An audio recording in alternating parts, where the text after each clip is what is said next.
We're really proud to be able to stand here today with an elected official as a congressman who had a 100% NFIB voting record. That means he stood with small business 100% of the time when he was in Congress. He has a proven track record. It was not a hard decision to make. But nonetheless, we still asked the congressman to take positions, and we asked him to fill out a campaign survey to let us know when he is elected to the United States Senate where he'll be on those very critical issues of health care and taxes and government regulations. And I'm proud to tell you that he's going to be there solidly, because he not only proved it as a congressman, but he also recommitted in the interviewing process and in the evaluation process that he would be a strong supporter of Ohio's small business community. I've been in every one of Ohio 88 counties, talking to small business owners, talking to workers, on factory tours. I just got in from Portsmouth, Ohio, where we had another factory tour today, and I heard the same thing there that I'm going to hear, everywhere from Portsmouth to Toledo, from Cleveland to Dayton, which is the Ohio economy is in bad shape right now. We need to turn things around, and that's really why I'm running for the United States Senate. NFIB, as Roger said, also watched me closely when I was in Congress.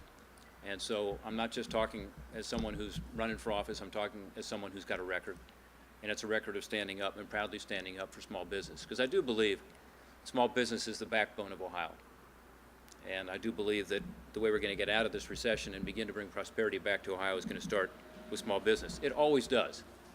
Historically, if you look at this country, when we've been in a recession or even the Great Depression, it's always been the entrepreneur, the innovator, the risk taker, like those behind me here, who make the difference. We've got to support them in government, not get in their way, but provide the climate for success. Ohio has not only lost jobs, but the number of Ohioans who are long-term unemployed, who have been out of work for 6 months or more, is at a record high. Never in our history of our great state have we had so many people out of work for so long. The Portman plan that we are announcing this week on our jobs tour is a plan to turn that around. It's a very focused plan on small business, on the private sector, and on ways to actually create private sector jobs. This election is going to be about who's got the better plan to get Ohio back on its feet, and to be sure that our country and Washington is supporting Ohio small businesses, Ohio workers. I think that's going to be the key issue in this election, and there will be a clear choice. I've been all around the state. I have seen frustration. I have seen deep concerns about the direction Washington is taking, and I've gotten basically the same message, which is, Rob, we need to change the status quo. We need to send leadership to Washington that represents Ohio values, and that's small business values.